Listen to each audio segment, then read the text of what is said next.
ইন্না লিল্লাহি ওয়া ইন্না ইলাইহি রাজিউন। একটি সুখ সংবাদ। কুমিল্লা পলিটেকনিক ইনস্টিটিউট 17-18 শ্রেণীর ইলেকট্রনিক বিভাগের ছাত্র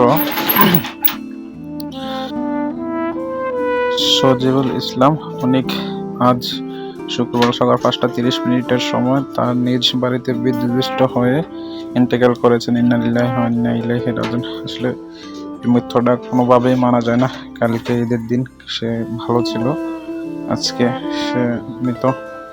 অত্যন্ত দুঃখজনক, কেননা ছেলেটা অনেক ভদ্র এবং অনেক ভালো একটা ছেলে ছিল। আসলে সমাজে, এখনকার সমাজে এমন ছেলে পাওয়াটা খুবই কষ্টকর। যতটুকু বুঝলাম, তার জানাজাতে গিয়ে দেখেন কত মানুষ হয়েছে, অনেক মানুষ হয়েছে, প্রচুর।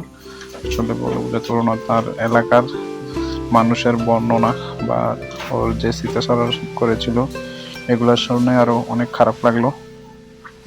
আসলে যখন শুনছি সে মারা গেছে তখনই খারাপ লেগেছে, কারণ এমন একটা ছেলে এই বয়সে ইলেকট্রিকের শর্ট খেয়ে মারা গেল। আসলে আসলে কার কিভাবে মৃত্যু হবে একমাত্র উপরওয়ালাই ভালো বলতে পারবেন, কারণ কারোর মৃত্যু তো আর বলে কয়ে আসে না। আল্লাহ যার যখন মৃত্যু লিখে রেখেছেন তখনই মৃত্যু হবে।